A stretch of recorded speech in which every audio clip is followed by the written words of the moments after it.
Concept अगर आपका crystal clear है, खास करके मैथ स्कोरिंग है, रीजनिंग स्कोरिंग है, अगर आपको आता है आंसर सही है तो 100% उसमें मार्क्स होगा। जीके में थोड़ा सा दुविधा हो सकता है, लेकिन आप न जीके को इग्नोर करो, न साइंस को इग्नोर करो, न मैथ को इग्नोर करो और न रीजनिंग को इग्नोर करो। मैथ की जहां तक बात आपने कहा कि जिसका मैथ कमजोर हो, देखिए इंसान को ब्रेन भगवान ने एक दिया है सोचने समझने और बनाने के लिए।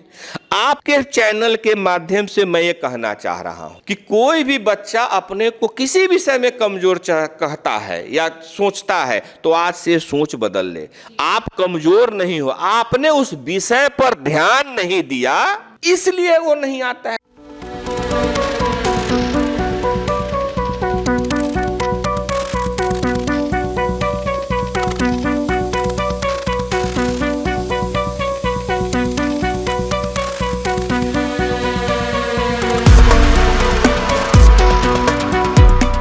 नमस्कार, फर्स्ट लुक बिहार में मैं निशा श्री आप तमाम दर्शकों का स्वागत करती हूं। और दर्शकों, जैसा कि आप जानते हैं कि हम समय समय पर आपको जो बिहार में परीक्षाएं होने वाली होती हैं उससे आपको अवगत करवाते रहते हैं।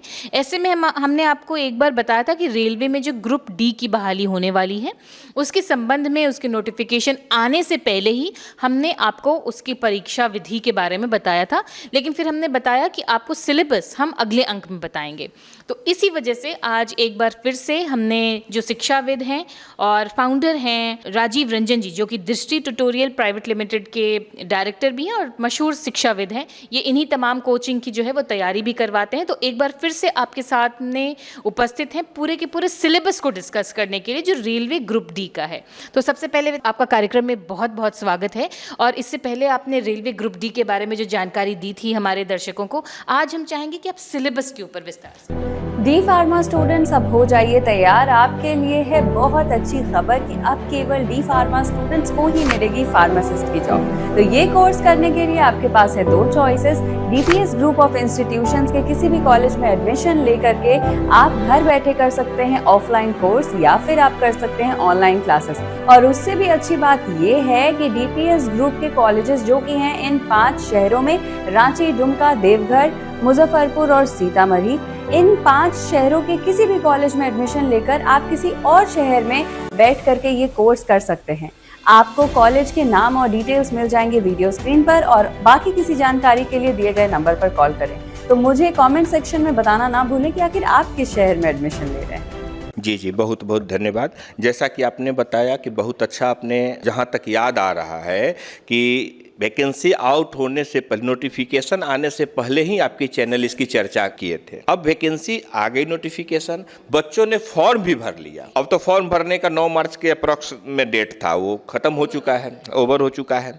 अब बात आती है कि भाई इसमें हमारा सिलेक्शन होगा कैसे और इसकी क्या प्रक्रिया है। तो अक्सर बच्चों को ये पता होता है, लेकिन एक चीज ध्यान देना है कि जो पता होता है और उसको करना, दोनों दो चीज है। और ये रेलवे का जो लेवल 1 इसको जो बोलते हैं, रेलवे का लेवल 1 जो है बड़ा पॉपुलर है उन बच्चों के लिए जो अपना किसी तरह से चाहते हैं कि सरकारी नौकरी कर ले, कम से कम में तैयारी करके, खास करके गाँव के बच्चे जो होते हैं उनके बीच ये बहुत ही पॉपुलर है। तो अगर हम चरण की बात करें तो सबसे पहले बच्चों को रिटन एग्जाम देना होगा, उसके बाद फिजिकल होगा, फिर मेडिकल वेरिफिकेशन। तो आज का जो ये आपका वार्ता है वो सिर्फ शायद हम लोग उस पर रिटन पे ही रखेंगे। ओके, तो अब रिटन पे हम स्टार्ट करते हैं बोलना। तो रिटन जो एग्जाम होगा वो 100 क्वेश्चन होंगे उसमें, और विषय जो कवर होंगे मैथ होंगे, रीजनिंग होंगे, जनरल साइंस होंगे, करेंट अफेयर होंगे और जीके होंगे, जिसमें हिस्ट्री, ज्योग्राफी, पॉलिटी आ जाएंगे। अब कैसे कैसे क्वेश्चन आएंगे, तो 25 क्वेश्चन मैथ से आएंगे, जो एज पर नॉन पहले भी देखा गया और जो बताया गया है उसमें लगभग 25 क्वेश्चन मैथ से आएंगे। वहीं अगर हम रीजनिंग की बात करें, तर्क शक्ति जिसको बोलते हैं, वो 30 क्वेश्चन आएंगे, और साइंस से 25 क्वेश्चन होंगे, और 20 क्वेश्चन जीके और करंट अफेयर से होंगे। अभी एक और बात बताना चाहेंगे, अभी एग्जाम चल रहे हैं रेलवे के, ग्रेजुएट लेवल पोस्ट के लिए, नॉन टेक्निकल ग्रेजुएट लेवल। यही ट्रेंड अमूमन देखा गया है। जो ट्रेंड की बात लेवल 1 के नोटिफिकेशन में की गई है और जिस ट्रेंड को देखा गया है, बच्चे अक्सर क्या करते हैं रेलवे के तैयारी में, जो चूक होती है उनसे, वो समझते हैं कि सिर्फ हिस्ट्री, ज्योग्राफी, पॉलिटी से ही हम पढ़ के पास कर जाएंगे। और इस कारण से ऐसा नहीं है कि पास नहीं करते हैं, वो समय ज़्यादा लग जाता है उनको, 2 से 3 साल 4 साल बच्चे लगे हुए हैं। अगर सिलेबस की सही जानकारी हो और सही तरीके से उसको पढ़ा जाए तो ये एग्जाम निकालना बहुत कठिन नहीं है। आपने तो विषय के बारे में बता दिया और कितने कितने सवाल आएंगे इसके बारे में बता दिया। लेवल क्या होता है, क्योंकि लेवल को लेकर के ही कंफ्यूजन है। और जैसा कि आपने भी बताया किस तरह से बच्चे अलग अलग विषयों के, मतलब एक ही अगर रेलवे ही है तो उसके अलग अलग ग्रुप्स के भी फॉर्म वो लोग भरते रहते हैं। तो ऐसे में ग्रुप डी के लिए विशेष रूप से लेवल क्या होगा? देखिए, रेलवे का जहाँ तक बात है ग्रुप डी यानी लेवल 1 का, तो 10th स्तर का ही सवाल है उसमें, उससे ऊपर कभी नहीं जाता है। 10th स्तर, हाँ कभी कभी कोई पेपर उसी में हार्ड हो जाते हैं, कोई क्वेश्चन हार्ड हो जाते हैं, लेकिन रेलवे या कोई भी ऑर्गेनाइजेशन बैलेंस करने का कोशिश रहता है उनका कि सब पेपर समान रूप से हो। इसके लिए करना हमें क्या है, अब देखो क्या है ना कि मेजर पार्ट जो आ रहे हैं 55 क्वेश्चन मैथ और रीजनिंग से है, यानी आपके मेंटल एबिलिटी का टेस्ट रेलवे करना चाह रहा है। क्योंकि रेलवे में जो काम आप करने जा रहे हो उसमें ऐसा कुछ नहीं है कि उसमें मैथ का यूज होगा या हिस्ट्री, अकबर और बाबर और ये स्वतंत्रता आंदोलन का यूज। वो मेन चीज़ आपको फोकस्ड करना चाहती है कि आप कितना फोकस्ड हो और कितना मेंटली स्ट्रांग हो और डिसीजन मेकिंग कैसा है, तो उसके लिए उन्होंने रीजनिंग रखा है। तो कभी करीब 55 क्वेश्चन हैं और जहाँ तक उनका जो काम होता है, जैसे पोर्टर है, सिग्नल में है, तो साइंस से भी उसने जोड़ दिया इसको। तो 25 क्वेश्चन रेलवे ने कहा कि भाई बेसिक साइंस हम पूछेंगे, क्योंकि 10th लेवल का हम साइंस तुम पढ़ के आए हो, तो 10th लेवल का साइंस हम पूछेंगे। तो 55 और 25 मोटे तौर पे 80 क्वेश्चन हो जाते हैं। हाँ, और भी साइंस स्ट्रीम का इसमें नहीं होती, इसमें तो 8-9 से ज्यादा ऊपर नहीं जाते, मैंने बेसिक क्वेश्चन रहते हैं। और जो 20 क्वेश्चन होते हैं वही हिस्ट्री, इस 20 क्वेश्चन के लिए आपके current affair, static GK, history, polity, economics, world history, तमाम चीज। बच्चे कहाँ उलझते हैं? बच्चे उलझते हैं कि इस 20 या टीचर, अरे हम ये नहीं किसी टीचर के बारे में नहीं कह रहे हैं, या कोचिंग, ज़्यादातर पॉपुलर विषय होता है हिस्ट्री, ज्योग्राफी, पॉलिटी, जो बच्चों को समझ में आजकल आता है। और पॉपुलरिटी के कारण बच्चा को लगता है बहुत अच्छी पढ़ाई हो रही है। हम यहाँ रोकना चाहते हैं कि आपको सभी विषयों पर बराबर ध्यान देना है। ऐसा नहीं कि आर्ट्स आपको अच्छा लग रहा है, जल्दी याद हो रहा है, स्मरण हो रहा है, तो उससे आपकी नौकरी नहीं होनी जानी है। क्योंकि साइंस भी 25 क्वेश्चन का आ रहा है, मैथ भी वहाँ क्वेश्चन 25 रख रहा है, रीजनिंग भी वहाँ ये कर रहा है। तो इस कंडीशन में बच्चों को यह ध्यान देना होगा कि हिस्ट्री, पॉलिटी, ज्योग्राफी और करंट तो जरूरी है ही, साथ साथ साइंस भी जरूरी है। जो जनरल स्टडीज़ में जो हम लोग हिस्ट्री, ज्योग्राफी या इकोनॉमिक्स के पढ़ाई में ही उलझ के रह जाते हैं, अपना 80% समय उसमें दे देते हैं, जबकि 80% मार्क्स जो है वो बाकी सब्जेक्ट्स। हाँ, पहले बच्चों का उसका आधार भी है। बच्चे अक्सर क्या करते हैं कि या तो ग्रुप डिस्कशन, सेल्फ स्टडी करते हैं, ऑनलाइन करते हैं, या किसी कोचिंग या ट्यूटर, इंडिविजुअल ट्यूटर के यहाँ जाते हैं। अब इंडिविजुअल ट्यूटर क्या है, तो भाई वो एक विषय का एक्सपर्ट है हिस्ट्री का, तो हिस्ट्री ज्योग्राफी ही पढ़ा दिया, तो पता चला कि रेलवे की पूरी वैकेंसी उसी में चली गई। अब बच्चे का तो समय चला गया। अब यहाँ क्या होता है, बच्चे उससे खुश क्यों हो जाते हैं कि आप देखोगे पहले का पैटर्न, बच्चे जाते हैं प्रीवियस ईयर क्वेश्चन जब खरीद के लाते हैं, तो पहले के पैटर्न में ये तय बात है कि ज्यादातर हिस्ट्री, ज्योग्राफी, पॉलिटी से ही प्रश्न होते थे। लेकिन रेलवे ने अब पैटर्न बदल दिया है और हर बार नया नया प्रयोग रेलवे, एसएससी हो चाहे कोई भी हो, बराबर करते रहता है। तो अब पैटर्न जो आज का है उस पैटर्न पे ही आप काम करोगे, तभी आपका नौकरी होगा। क्योंकि यहां पर 1 नंबर का मार नहीं है, पॉइंट में मार्क्स होते हैं, उससे आपका सिलेक्शन छूट सकता है। और जब आपने कहा कि मार्क्स, एक एक पॉइंट इंपॉर्टेंट है, तो जाहिर सी बात है नेगेटिव मार्किंग का भी एकदम है, रोल है उसमें। यानी आपको मैथ हो, पूरे तरीके से जो प्रिस्क्राइब सिलेबस है, जो सिलेबस में है, उसके कंसेप्ट को क्लियर करना सबसे पहला काम। कोई शॉर्टकट नहीं। और हर एक अध्याय का कम से कम 50 क्वेश्चन MCQ मल्टीपल चॉइस वाले होते हैं, वो बनाना होगा। आप इसको 50 डेज प्रोग्राम भी ले सकते हो कि एक चैप्टर मैथ का क्लियर करेंगे, एक चैप्टर रीजनिंग का। लगभग रेलवे में हमको लगता है कि 22 से 23 चैप्टर मैथ में क्लब हो जाते हैं, और अमूमन रीजनिंग का भी वही चीज़ है। तो आप 50 डे प्रोग्राम कर सकते हैं बच्चे, आपके माध्यम से हम कहना चाह रहे हैं उनको एक तैयारी का। दूसरा साइंस है, तो जहाँ तक बायोलॉजी की बात है तो थोड़ा उस पर विशेष फोकस करें, और फिजिक्स पे, केमिस्ट्री थोड़ा रट उठ के भी वो निकाल सकते हैं, लेकिन पढ़ना पड़ेगा उनको। करंट पर बच्चे फोकस कम करते हैं, उनको करंट पर फोकस करना ही करना होगा। पिछले 1 साल के करंट को देखना है, बहुत डेप्थ में नहीं, लेकिन बहुत चीज़ जानना होगा। जैसे एक उदाहरण मैं बता रहा हूँ कि अभी आपको युद्ध हो रहे हैं, करंट में युद्ध हो रहे हैं। अब युद्ध हो रहे हैं तो हो सकता है कि खाड़ी के किसी देश का मुद्रा रेलवे पूछ दे। ये रेलवे का पॉपुलर क्वेश्चन होता है, देश का मुद्रा। किसी का राजधानी पूछ दे, या वो जो पास है जहां से आ रहे हैं उसका नाम पूछ दे। 2 देशों की सीमाओं के बारे में पूछ दे, इंडिया पाकिस्तान के सीमा के नाम क्या है ये पूछ दे। इस टाइप के क्वेश्चन को बच्चों को ध्यान देना होगा, खास करके जीके में। और मैथ और रीजनिंग का तो मैंने स्टडी करके बता ही दिया कि उनको फोकस करना होगा, और जहां दिक्कत हो इसके साथ ही बच्चों को एक सेट जरूर बनाना होगा। बहुत सारे सेट उपलब्ध हैं, किसी प्रकाशन का नाम लेना उचित नहीं होगा, लेकिन कोई भी राष्ट्रीय स्तर के पब्लिकेशन का अगर प्रीवियस ईयर है तो किसी पब्लिकेशन का मतलब नहीं हो, तो सबका बराबर होगा। लेकिन अगर मॉक लगाना है, ऑनलाइन भी मॉक है, कोशिश बच्चे करें कि ऑनलाइन मॉक तो दे ही दे, ऑफलाइन ज़्यादा वो मॉक दें। परीक्षा का मेथड क्या होगा, ऑफलाइन होगा? ऑनलाइन तो ऑनलाइन दें ही। ऑफलाइन में क्या होता है ना, वो फीलिंग आता है, बच्चे ऑनलाइन एग्जाम दे देते हैं, फिर उसको एनालाइज नहीं करेंगे तो वो टेस्ट देने का कोई मतलब नहीं है। जैसे मैंने 100 क्वेश्चन को ऑनलाइन दे दिया, अब एक जितने मेरे मान लो 12 गलती हुए, 10 हमसे बने नहीं, तो 10 क्यों नहीं बने उसका एक कॉपी बच्चे अलग रख ले, वो 10 क्वेश्चन को उसमें निकाल के डाल दे, और 12 क्या गलती हुए उसके भी एक कॉपी अलग रख ले, तो 12 डाल दे। इस तरह सेट में बढ़ते चला जाएगा। अब रिवाइज करना हो तो दोनों कॉपी से रिवाइज कर लो।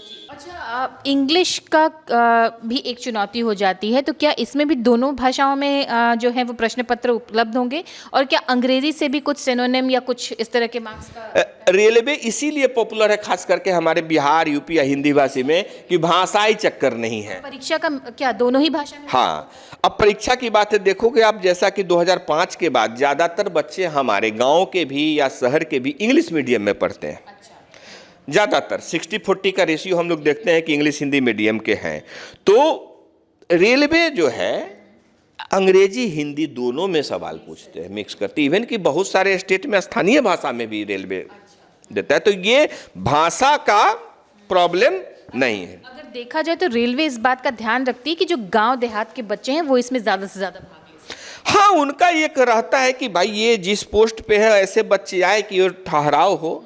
और एक और चीज़ है कि बहुत सारे ऐसे बच्चे होते हैं जैसे, अरे हम तो ये लेवल 1 का क्यों भरें, तो मैं उनसे कहना चाहूँगा, बहुत बच्चे हमारे स्टूडेंट हैं जो लेवल 1 में गए और आज टीटी हैं, एएसएम हैं, गार्ड हैं। अगर आप में क्षमता है तो इंटरनल प्रमोशनल एग्जाम भी होते हैं, डिपार्टमेंटल एग्जाम पॉपुलर रूप से उसको कहते हैं, उससे भी आप आगे बढ़ सकते हैं। तो किसी भी एग्जाम को ये हल्के नहीं, तो दूसरा चीज़ है कि आप अपने क्षमता को आकलन करने के लिए भी उस एग्जाम को दे सकते हैं। आपने कहा कि ठीक है, ये मॉक प्रिपरेशन जो है वो चलता रहेगा। आपने कहा कि एक परीक्षा अभी हुई है रेलवे की, तो जो ग्रुप डी की परीक्षा है, ये क्या इसका भी डेट आ गया है, और नहीं तो कब तक होने की?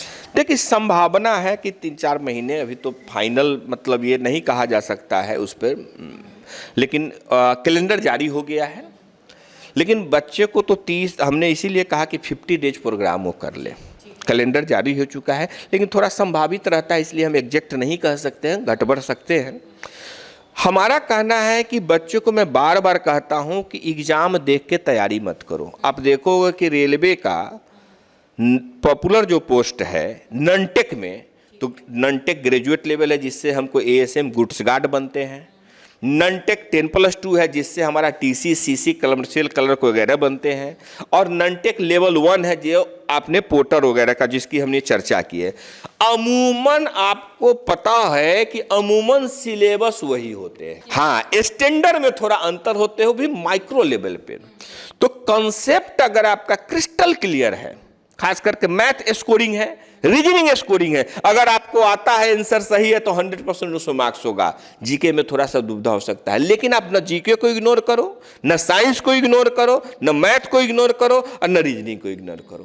क्या इंडिविजुअली क्वालिफाई करना होता है या ओवरऑल मार्क? नहीं, ओवरऑल है, ऐसा ये आसान हो जाता है। लेकिन रणनीति में कमी होती है। बच्चे अक्सर क्या होता है ना कि फॉर्म भरते समय बड़ी जोश में होते हैं। हम तो 20 साल से देख रहे हैं इस सेक्टर को, 20 साल से बच्चों को देख रहे हैं। सर वैकेंसी निकल गई है, कोचिंगों में भीड़ हो जाएगी, 10-15 दिन बाद 20 दिन बाद उसका ठंडा स्लो हो जाते हैं। तो इस तरह आप चाह लोगे तो नौकरी भूल जाओ, क्योंकि जिस नौकरी के सरकारी नौकरी के लिए तुम चाहत रखते हो वो ऑल ओवर इंडिया में लोग उसके लिए चाहत रखते हैं। आप नए नहीं हो और बहुत कठिन नहीं है।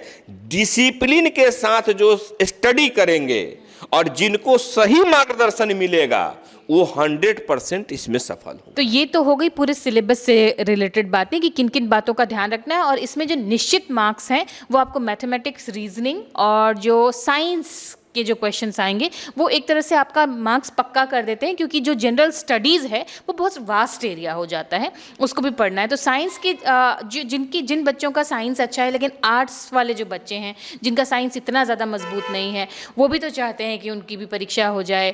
जैसे लड़कियों के केस में अगर देखें, हालांकि आजकल तो ये परिभाषाएँ बदल रही हैं, लेकिन लड़कियाँ जनरली मैथ्स की पढ़ाई से थोड़ा भागती हैं, कैलकुलेशन वाले पढ़ाई से, तो उनके लिए क्या सर? देखिए, अब रेलवे का जो क्वेश्चन का डिजाइन होता है, चाहे एसएससी का डिजाइन होता है, हमने पहले ही कहा कि 10th स्तर के 8 से 10th स्तर के एग्जाम होते हैं। इसका मतलब है कि जो भी बच्चा पढ़ के गया है एग्जाम देने, वो 10th में आर्ट और साइंस नहीं होता है, आर्ट और साइंस होता है 10th के बाद। तो यहाँ एक प्रश्न आता है कि सर हमने तो साइंस छोड़ दिया था, आर्ट्स ले लिया, बीए भी कर, क्योंकि बीए पास भी बच्चे भरते हैं।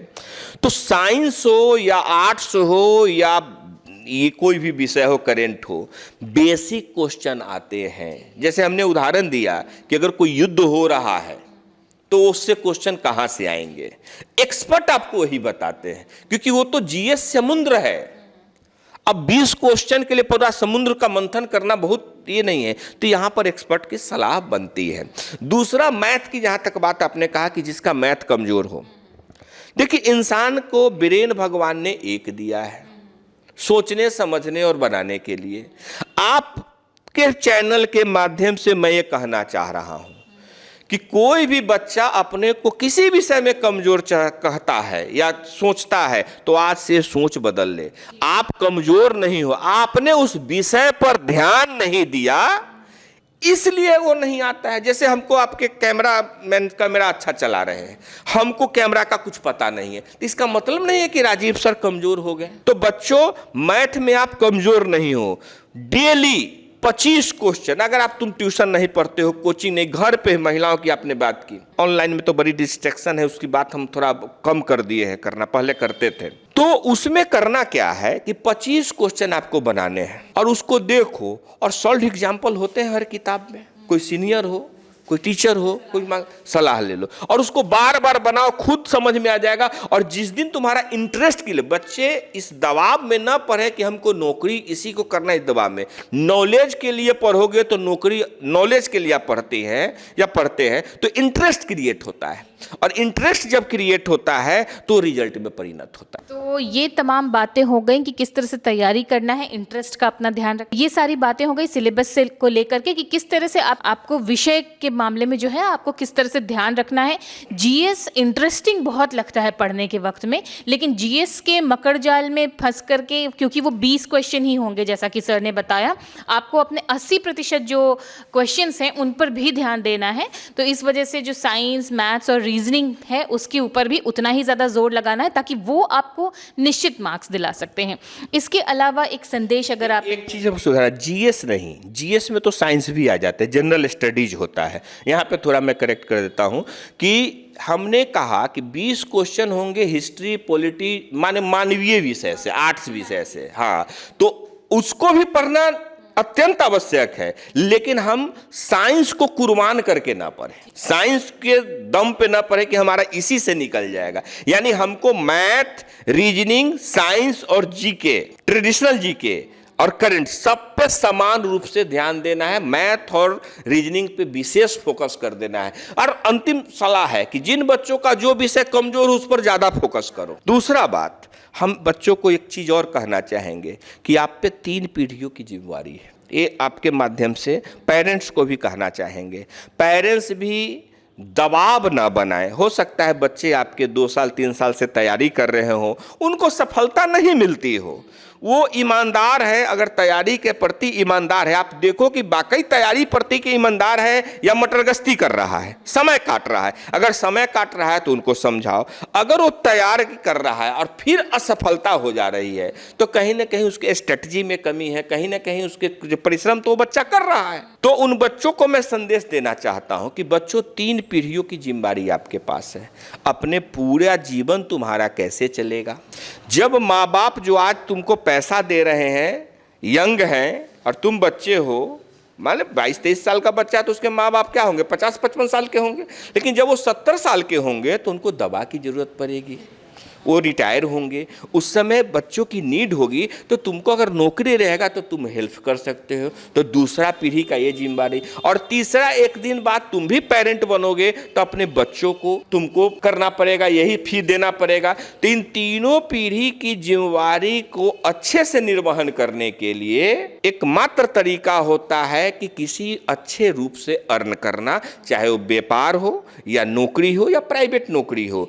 अगर आप डिसाइड कर चुके, कि हम लोग बात यहाँ सरकारी नौकरी की कर रहे हैं, तो जब डिसाइड कर चुके हो कि हमको रेलवे में जाना है तो फिर किस बात की कमी करते हो। कमर कस के जी जान लगा के भरपूर तैयारी करो। तो आपको सिलेबस की जानकारी हो गई, पढ़ाई की स्ट्रैटेजी की जानकारी हो गई, और किस तरह से आपको समय का बंटवारा करना है इसके बारे में आपको राजीव रंजन सर ने बताया। तो आप मन लगाकर तैयारी करें, क्योंकि फॉर्म भरने की तिथि तो जाहिर सी बात है 9 मार्च को अंतिम तिथि थी, जो कि अब पूरी हो चुकी है। अब बस आपको बिना ये सोचे हुए कि कब परीक्षा होगी, परीक्षा की तैयारी में लगातार लगे रहना है। तो इन तमाम जानकारियों के लिए राजीव रंजन सर बहुत बहुत आपका भी बहुत बहुत धन्यवाद। तो इसी के साथ इस चर्चा को यहीं देते हैं विराम। आपके अगर कोई सवाल हो तो कमेंट बॉक्स में लिखिएगा, ताकि अगली बार जब राजीव रंजन सर आए तो उनसे पूछकर हम आपको उस सवालों का जवाब दे सकते हैं। फिलहाल के लिए दीजिए इजाज़त। आप देख रहे थे फर्स्ट लुक बिहार। धन्यवाद।